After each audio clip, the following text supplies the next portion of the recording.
Hello friends, स्वागत है आप सभी का हमारे चैनल पीके मंत्रा इंग्लिश क्लासेस पर। मैं हूं प्रभात कुमार सिंह और आज इस वीडियो में हम जानेंगे एक पोएम की समरी को जिसका नाम है a tiger in the zoo. Friends, इस पोएम को यदि आप लाइन बाय लाइन हिंदी में जानना चाहते हैं एक्सप्लेनेशन, तो उसका वीडियो मैंने ऑलरेडी अपलोड कर दिया है और उसका लिंक यहाँ आई बटन में है, साथ में डिस्क्रिप्शन में भी दे दिया गया है और इस वीडियो के लास्ट में भी आएगा। फ्रेंड्स, यूँ तो पोएम का कोई क्लास नहीं होता, ये किसी भी क्लास किसी भी एग्ज़ाम में आ सकते हैं, बट ये with a special reference to First Flight book CBSE class 10 के लिए है। बाकी ये किसी भी क्लास में आ सकता है। तो यदि आप क्लास 10 के स्टूडेंट हैं तो हमारे चैनल को सब्सक्राइब जरूर कर लें ताकि आपके सारे चैप्टर्स, सारे पोएम्स के वीडियोस आपको इजीली मिल सके और हमारे नोटिफिकेशन बेल को जो है वो प्रेस कर दे, जिससे कि हमारे आने वाले वीडियोस, समरी वीडियोस भी आपको आसानी से मिलती रहे। तो चलिए चलते हैं अपने स्क्रीन पे और जानते हैं इसकी समरी को। चलिए तो हम लोग इसको जानते हैं, इसकी मैं हिंदी इंग्लिश में एक्सप्लेनेशन करूँगा। तो है पहला सेंटेंस कि a tiger in the zoo is a very sensitive poem. बिल्कुल यह जो है सेंसिटिव पोएम है ना। अभी आप जब पढ़ेंगे तो आपको पता चलेगा। It has been composed, poem को हमेशा कंपोज किया जाता है, रिटन करना ठीक नहीं होता है। Leslie Norris. This poem contrasts, है ना। कंट्रास्ट क्या होता है? कंट्रास्ट का मीनिंग होता है विरोधाभास दिखाना। जैसे फॉर एग्जांपल मैं आपके एग्जांपल में दूं, Ram is tall but Shyam is small, यानी एक लंबा है राम तो श्याम छोटा। ये कंट्रास्ट दिखा रहे हैं। मान लो हमें कपड़ों में कंट्रास्ट पहनना चाहिए, तो मान लीजिए कि नीचे आपने डीप कलर के पैंट्स पहन रखे हैं तो ऊपर शर्ट आपके लाइट कलर के होंगे, है ना। या ऊपर डीप कलर के आपने पहन रखे हैं तो नीचे लाइट कलर के होंगे। तो यह भी कंट्रास्ट है। तो इसको कहते हैं, है ना, कंट्रास्ट दिखाना, एक लाइट एक डीप। तो this poem contrast A tiger in the जू, है ना, with the tiger in the it's natural habitat. तो एकदम जस्ट अपोजिट हो गया कि टाइगर जो आज़ाद है, यहाँ पर जो कैद है। This poem moves from the zoo to the jungle and back again to the zoo, यानी जू से जंगल यानी कि फॉरेस्ट का सीन दिखाता है एक स्टांजा में, दूसरे में फिर आपको जू का दिखाता है। The poet has compared the activities, यानी पोएट ने यहाँ पर जो है उसकी एक्टिविटी को कंपेयर किया है किसके? तो दो चीज़ होना चाहिए, तो द टाइगर इन द जू and the tiger in its natural habitat. जो नेचुरल हैबिटेट में जो टाइगर है उसके एक्टिविटी में और इसके एक्टिविटी में कंपेरिजन किया कि वहाँ कैसा फील करता है, वहाँ कैसा बिहेव करता है और यहाँ कैसा बिहेव करता है। चलिए अगला पैराग्राफ इसका है कि the tiger moves slowly and quietly inside the cage, यानी केज जो है पिंजरा जो है उसमें टाइगर वो बहुत ही स्लोली और शांति तरीके से जो है वो मूव करता है।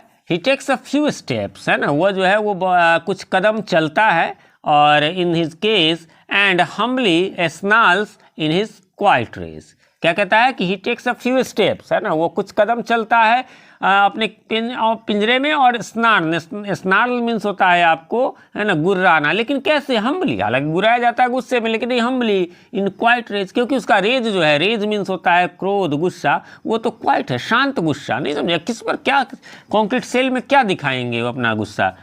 The poet says that if the tiger was not confined in the जू या केज, जू में कन्फाइंड मीन्स होता है कैद, यदि वो कैद नहीं होता उस पिंजरे में या उस चिड़ियाघर में, he would have been hiding himself behind the long grass near some water body. यदि वो मतलब यहाँ पिंजरे में कैद नहीं होता तो वो क्या कर रहा होता? तो वो जंगल में, किसी हरे भरे जंगल में, किसी वाटर बॉडी, क्योंकि देखिए ये शेरों के शिकार जो करते हैं वो आप सबको पता होंगे, वो लोग वाटर बॉडी के पास कि हिरन आएगा पानी पीने या कुछ ऐसा तो हम उसको खा जाएंगे, ऐसा होता है। इसलिए यहाँ पर यही बात लिखा गया है, in order to catch its prey, है ना। इसके प्रे को, प्रे PREY याद रखेंगे। प्रे मीन्स होता है आपको शिकार, है ना, PRAY। प्रे मीन्स प्रार्थना, लेकिन यहाँ शिकार। तो वाटर बॉडी के पास किस लिए? इन ऑर्डर टू के क्रम में, कैच पकड़ने के क्रम में, किसके? इसके शिकार। इसके शिकार मेनली कौन है? Fat deer. एक तगरासा उसमें भी पोम में भी दिया हुआ है ना। तो एक तगरासा जो है मोटा सा डियर, प्लम्प डियर उसमें लिखा हुआ है आपके बुक में। Also he would have terrorise the residents of the villages near the forest area. और क्या होता है, जंगल से निकल के जो आसपास के गाँव होते हैं वहाँ उसको गुर्रा करके जो है वहाँ के रेजिडेंट्स मीन्स होते हैं निवासी, वहाँ के जो निवासी लोग होते हैं उनको अपनी गुर्राहट से वो डरा रहा होता है ना। लेकिन यहाँ क्या है, बेचारा कंट्रास्ट दिखा रहा है, यहाँ तो बहुत बुरी स्थिति में है। चलिए उसके बाद लास्ट है आपका कि but the is just opposite, reality तो यहाँ पर जैसा होना चाहिए उसके जस्ट अपोजिट है। नाउ ही इज़ कन्फाइंड, अब वो कन्फाइंड है, बताया ही मैंने, कैद है इन ए कॉन्क्रीट सेल, है ना, एक कॉन्क्रीट सेल में। And all his strength is kept behind bars, है ना, और उसके जितनी भी ताकत है वो क्या है, बार्स। बार्स मीन्स याद रखेंगे सलाखों के पीछे, है ना, बार्स सलाख, है ना, तो उनके बिहाइंड बार्स है यानी सलाखों के पीछे। तो किसी की ताकत क्या होगी, इंसान हो जानवर हो, सलाखों के पीछे जो है होने पर उसकी ताकत तो होती नहीं है, मतलब क्या कर सकता है उसके साथ, दिखाया जाएगा। यदि शेर है तो शेर किसी और जानवर पे, इंसान पे, या इंसान कोई बहुत ताकतवर हो फिर भी यदि उसको बंद कर दिया जाए तो क्या होंगे।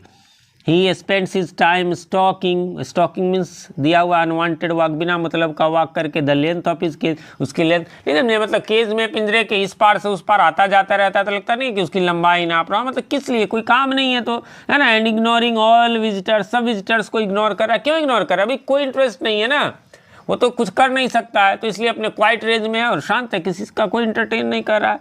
Here the tiger is described as being powerless, यहाँ पर क्या है, पावरलेस दिखाया गया है, शक्तिहीन। एंड एगोनाइज्ड, एगोनाइज्ड मीन्स मैंने लिख दिया है शोइंग एक्सट्रीम पेन और वरी, जो बहुत ही दर्द में है, बहुत ही दुख में है। He is alone during night, वह रात के समय में भी अलोन है। Hearing the voice of the patrolling vehicles, है ना, पेट्रोलिंग मीन्स होता है, देखिए ये नहीं समझेंगे पेट्रोल नहीं है, पेट्रोल है ना, पेट्रोलिंग मैजिस्ट्रेट सुना होगा आपने, पेट्रोल घूमते रहने वाले, है ना, व्हीकल्स मतलब वाहन, गाड़ी। एंड देन ही स्टेयर्स, ये स्टार्स नहीं है, ध्यान रखेंगे, ये स्टेयर्स है, ये stairs with is brilliant eyes, फिर वो अपनी ब्रिलियंट चमकती हुई आंखों से जो है ना, एट द ब्रिलियंट स्टार्स, उस शानदार जो है स्टार्स तारों की ओर देखता है, एवब, है ना, ऊपर आकाश में, एज इफ, है ना, यहाँ पर एक लेटर मिस्टेक है, इफ होगा, एज इफ मानो, एज इफ मीन्स होता है मानो ही वर, इसलिए ही के साथ वर लगा है, एज इफ वाला रहेगा तो उसमें वर लगेगा, अन्यथा ही के साथ वॉज लगता है ना, एज इफ रहे तो हमेशा प्लूरल, ही के साथ भी वर, दे के साथ भी वर। तो ऐसे देख रहा था आकाश में उन तारों पर, as if he were saying something to God, जैसे ईश्वर से कुछ कह रहा हो, अबाउट हिज हेल्पलेसनेस, है ना, अपनी इस लाचारगी के बारे में, अपनी इस बेचारगी के बारे में कि मैं कैसे कैद हूँ है ईश्वर, है ना, ये क्या है। तो अलोन होने पर, अकेला होने पर ये सब बातें ज़्यादा अखरती है। तो इस प्रकार से ये समरी यहीं पर समाप्त हुआ। उम्मीद करता हूँ आपने इससे पहले पोम देख लिया होगा, नहीं देखा होगा तो आई बटन में भी लिंक है और यहाँ एंड स्क्रीन पर भी है। कैसा लगा हमारा ये वीडियो कमेंट करके बताएं। चैनल पे नए हैं तो हमारे चैनल को सब्सक्राइब कर लें और साथ में प्रेस कर दे बेल आइकन को, जिससे हमारे आने वाले वीडियो सबसे पहले आप तक पहुंच सके और पहले के वीडियोज़ ढूंढने में आपको आसानी हो। मिलते हैं अगले वीडियो में, तब तक के लिए हैव अ नाइस डे।